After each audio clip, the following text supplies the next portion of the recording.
इस कहानी की शुरुआत में एलिसन और उसके दो दोस्तों को दिखाया जाता है जिनका नाम एड और रॉब है।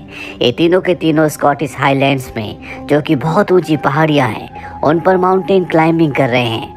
तभी एलिसन के दोस्त का पैर स्लिप हो जाता है, लेकिन सेफ्टी रोप की वजह से वो बच जाता है। अब ये तीनों के तीनों उस पहाड़ के ऊपर पहुंच जाते हैं। दरअसल ये तीनों यहाँ पर हाइकिंग करने के लिए आए हैं और अब ये हाइकिंग करते हुए एक घर तक पहुंचते हैं, जहाँ पर पहले से इनके दो दोस्त, जो कि एक कपल भी हैं, वो इनका इंतजार कर रहे होते हैं। एड को पता चलता है कि यहाँ पर सिग्नल्स नहीं है, यानी कि ये यहाँ से कॉल नहीं कर सकते। अब रात को ये सब के सब एंजॉय करते हैं और अगली सुबह जब ये अपने आगे का सफ़र तय करने की तैयारी करते हैं तो ये देखते हैं कि मौसम खराब हो रहा है। इसीलिए सब तय करते हैं कि ये पहाड़ों के रास्ते नहीं बल्कि जंगल के रास्तों से हाइकिंग करते हुए आगे बढ़ेंगे। कई घंटों का सफ़र तय करने के बाद ये एक जगह आराम करते हैं। एड वहाँ पर बोर हो रहा होता है, इसीलिए वहाँ से थोड़ा सा आगे बढ़ जाता है और तभी उसे अजीब सी आवाज़ें आती हैं, जिन आवाज़ों को सुनकर वो डर जाता है। इसीलिए वो अपने दोस्तों को बुलाता है, जो सब के सब एड के पास आ जाते हैं। एलिसन एड से पूछती है ये आवाज़ किसी जानवर की है या इंसान की। किसी को कुछ समझ नहीं आ रहा होता। ये सब उस आवाज़ का पीछा करते हुए आगे बढ़ते हैं। तभी इन्हें ज़मीन में गड़ा हुआ एक पाइप दिखता है और जब ये वहाँ से मिट्टी को हटाते हैं तो नीचे लकड़ी का एक बहुत बड़ा बॉक्स होता है। ये उस बॉक्स को खोलते हैं। उसके अंदर एक छोटी बच्ची होती है जिसका नाम एना है। एना बहुत ज़्यादा डरी हुई है। एड उसके पास जाता है, लेकिन वो उसके पास नहीं जाना चाहती। इसीलिए यहाँ पे एलिसन की जो फीमेल फ्रेंड होती है वो एना के पास जाती है, लेकिन ये एना से बात नहीं कर सकते क्योंकि उसे इंग्लिश नहीं आती। एलिसन इस जगह को ध्यान से देखती है और सबको बताती है कि जिसने भी एना को यहाँ पर दफनाया है वो एना को मारना नहीं चाहता था, क्योंकि उसने उसके सांस लेने के लिए पाइप लगाया है। अब ये सब के सब एना की मदद करना चाहते हैं। ये मैप देखते हैं जिससे इन्हें पता चलता है कि यहाँ से बहुत दूर एक गाँव है, जहाँ तक पहुँचने के दो रास्ते हैं। एक रास्ता जंगल से है जो कि बहुत ही लंबा रास्ता है और दूसरा माउंटेन से। ये रास्ता शॉर्टकट है। अब एलिसन और उसका दोस्त रॉब, जो कि बहुत अच्छे माउंटेन क्लाइंबर्स हैं, ये दोनों तय करते हैं कि माउंटेन से जाएंगे ताकि ये सबसे पहले गांव तक पहुंच के मदद लेकर आ सकें, जबकि बाकी लोग जंगल के रास्ते से जाना तय करते हैं। एलिसन अब अपने दोस्त के साथ उन खतरनाक चट्टानों से नीचे उतरना शुरू करती है। इनके पास सेफ्टी रोप है, लेकिन बहुत नीचे पहुंचने के बाद एलिसन देखती है कि उसकी रोप खत्म हो गई है। इसीलिए अब वो बिना रोप के ही धीरे धीरे इस खतरनाक माउंटेन से नीचे उतर रही होती है, जबकि उसका दोस्त रॉब रोप के सहारे नीचे आ रहा होता है। तभी अचानक से उसकी रोप टूट जाती है। वो ऊपर से नीचे गिर जाता है, जिससे उसकी मृत्यु हो जाती है। एलिसन रॉब की मौत से बहुत ज्यादा डर जाती है, लेकिन यहाँ पर कोई नहीं है जो उसकी मदद कर सके। अब जब वो धीरे धीरे नीचे आ रही होती है तभी ऊपर से एक पत्थर आता है। उसका पैर स्लिप हो जाता है और वो भी नीचे गिर जाती है। लेकिन एलिसन की किस्मत अच्छी होती है कि वो पानी में गिरती है। पानी में गिरने की वजह से उसकी जान बच जाती है और अब एलिसन देखती है कि वो भी उसी जगह पर बंद है जहाँ पर एना को बंद किया गया था, पर अगले पल वो होश में आ जाती है। दरअसल अपने डर की वजह से अब वो हेलुसिनेट कर रही है। एलिसन किसी तरह से पानी के किनारे आती है जहाँ पर उसके दोस्त की बॉडी है और जब वो रोप को देखती है तो और भी डर जाती है, क्योंकि रोप टूटी नहीं थी बल्कि किसी ने काटा था। अब ऊपर देखती है जहाँ पर उसे दो साए दिखते हैं। वो समझ जाती है कि ये वही लोग हैं जिन्होंने रॉब की रोप को काटा है, जिन्होंने ऊपर से उसके ऊपर पत्थर गिराया था। अब वो उसे भी मारना चाहते हैं। एलिसन यहाँ से आगे बढ़ जाती है। वहीं हमें जंगल में एड को, एना को और एड के दोनों दोस्तों को दिखाया जाता है जो पैदल ही आगे बढ़ रहे होते हैं।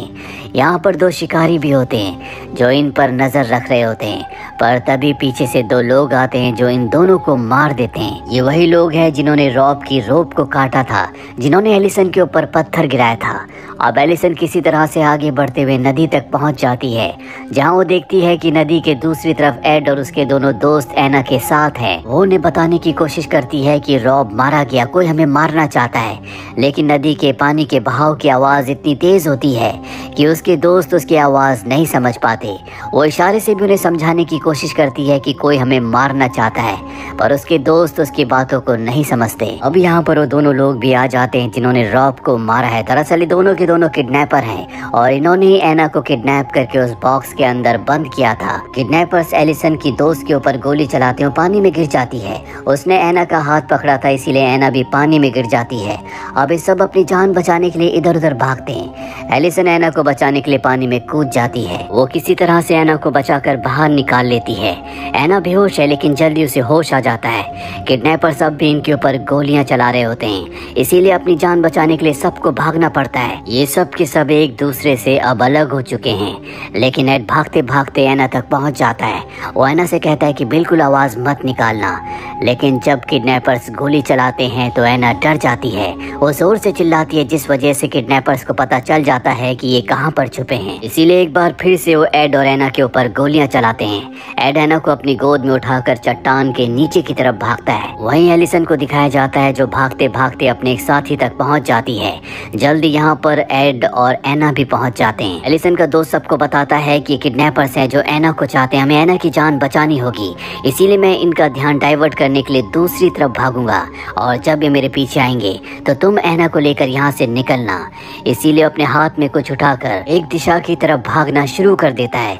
दोनों किडनैपर्स को लगता है कि उसके पास एना है। वो उसका पीछा करना शुरू कर देते हैं, उस पर गोलियां चलाते हैं। उसे गोली लग जाती है जिससे उसकी मृत्यु हो जाती है। यहाँ पर एलिसन को और एड को मौका मिल जाता है। वो एना को लेकर इस जगह से निकल जाते हैं। काफी दूर आने के बाद एड कहता है कि मेरा पैर जख्मी है, मैं आगे बढ़ नहीं सकता, यहाँ से आगे तुम्हें एना को लेकर जाना होगा। साथ ही वो ये भी कहता है कि ये किडनैपर्स हैं, इन्होंने एना को जिंदा इसलिए रखा ताकि ये उसके माँ बाप से पैसे ले सके। दरअसल सच्चाई यही होती है, ये दोनों किडनैपर्स हैं जो एना के पिता से बहुत सारे पैसे लेना चाहते हैं। वहीं हमें तीनों और लोगों को दिखाया जाता है जो इस जगह पहुंच जाते हैं। ये तीनों एना के पिता के लिए काम करते हैं, जो यहाँ इन पहाड़ों चट्टानों पर एना को ढूंढने के लिए आए हैं। वहीं अब एड, एलिसन और एना किसी तरह से उस टाउन तक पहुंच जाते हैं जहां वो आना चाहते थे। यहाँ वो पुलिस स्टेशन के अंदर जाते हैं और पुलिस ऑफिसर को सब कुछ बताते हैं कि किस तरह से जंगल में उनके दोस्तों को मारा गया, एना को किडनैप किया गया। लेकिन पुलिस ऑफिसर उनकी बातों पर यकीन नहीं करता। एड को लगता है कि ये पुलिस ऑफिसर भी किडनैपर्स के साथ मिला हुआ है। वो एलिसन से कहता है कि हमें यहाँ से जाना चाहिए। पुलिस ऑफिसर कहता है कि तुम यहाँ से नहीं जा सकते। एड अपने आप को, एलिसन को और एना को बचाने के लिए चाकू उठा लेता है, और इससे पहले कि ये तीनों के तीनों यहाँ से निकलते, बाहर से गोली आती और पुलिस ऑफिसर को लग जाती है। दरअसल अब किडनैपर्स भी यहाँ पर पहुँच चुके हैं, जिन्होंने दूर से गोली चलाकर पुलिस ऑफिसर को मार दिया ताकि वो एना को हासिल कर सकें। एलिसन, एड और एना यहाँ से भाग जाते हैं। वहीं दूसरी तरफ हमें एना के पिता के भेजे हुए लोगों को दिखाया जाता है जो एक किडनैपर से मिलते हैं और उससे कहते हैं कि हम पैसे देने के लिए तैयार हैं, हमें एना वापस दे दो, पर सबसे पहले हम एना को देखना चाहेंगे। किडनैपर कहता है कि वो सही सलामत है, पहले तुम्हें पैसे देने होंगे, उसके बाद ही हम एना को तुम्हें सौंपेंगे। वहीं एलिसन को, एड को और एना को दिखाया जाता है जो तीनों के तीनों अपनी जान बचाने के लिए भाग रहे हैं। एना के पिता के भेजे हुए 3 लोगों में से एक आदमी उन्हें देख लेता है। उन्हें लगता है कि दोनों किडनैपर हैं, इसीलिए वो इन पर गोली चलाता है। गोली एड को लग जाती है जिससे उसकी मृत्यु हो जाती है। तभी वहाँ पर किडनैपर भी आ जाता है जो एना के पिता के इस आदमी को, जिसने अभी अभी एड को मारा है, उसे गोली मार देता है। और मरने से पहले वो अपने दूसरे साथी जो इस वक्त दूसरे किडनैपर के साथ डील कर रहा है उसे बता देता है कि किडनैपर्स के पास एना नहीं है। ये सुनने के बाद वो किडनैपर जिसके साथ वो डील कर रहा है उसके ऊपर हमला कर देता है। वहीं एलिसन और एना को दिखाया जाता है जो भागते भागते घर में आ जाते हैं। एना एक बेड के नीचे छुप जाती है और अब वो दूसरा किडनैपर जिसने अभी अभी एना के पिता के उस आदमी को मारा है, जिसने एड को मारा था, वो यहाँ तक पहुँच जाता है। वो घर के मालिक को मार देता है, जिसके बाद वो एलिसन को पकड़कर उसका गला दबाना शुरू कर देता है। एलिसन बेहोश हो जाती है और जब वो एना की तरफ बढ़ रहा होता है तभी एलिसन को होश आ जाता है। वो किडनैपर के ऊपर हमला करती है और उसे ऊपर से खिड़की से नीचे गिरा देती है। नीचे गिरने की वजह से उस किडनैपर की मौत हो जाती है। पर अब इस घर में आग लग चुकी है, चारों तरफ धुआं होता है। एना की जान बचाने के लिए वो उसे ऊपर से नीचे लटकाकर नीचे घास में फेंक देती है, जिससे उसकी जान बच जाती है। पर खुद वो धुएं की वजह से वहीं पर बेहोश हो जाती है। कुछ देर के बाद उसे होश आता है। उसे पता चलता है कि फायर फाइटर्स ने उसे बचा लिया। और जब एलिसन को एम्बुलेंस के अंदर ले जाया जाता है तो एना उसके पास आती है, उसकी गले लग जाती है। दूर से एना के पिता का वो आदमी जो एना को बचाने के लिए आया था वो ये सब देख रहा होता है। वो समझ जाता है कि एना अब सुरक्षित है, जिसके बाद वो उस दूसरे क्रिमिनल को जो कि पैसे लेकर भाग रहा होता है उसे पकड़कर एना के पिता के पास जंगल में ले जाते हैं, जो कि एक वॉर क्रिमिनल है। वो बताते हैं कि एना सुरक्षित है और इसी ने आपकी बेटी को किडनैप किया था। एना के पिता कहते हैं कि इसे टॉर्चर करो, इसे उसी बॉक्स में उसी गड्ढे के अंदर बंद कर दो जहां पर इसने मेरी बेटी को रखा था। उस किडनैपर को सजा के तौर पर उसी बॉक्स के अंदर बंद कर दिया जाता है और इसी के साथ ये फिल्म, ये कहानी यहीं पर खत्म हो जाती है। उम्मीद करते हैं कि ये कहानी आपको पसंद आई होगी।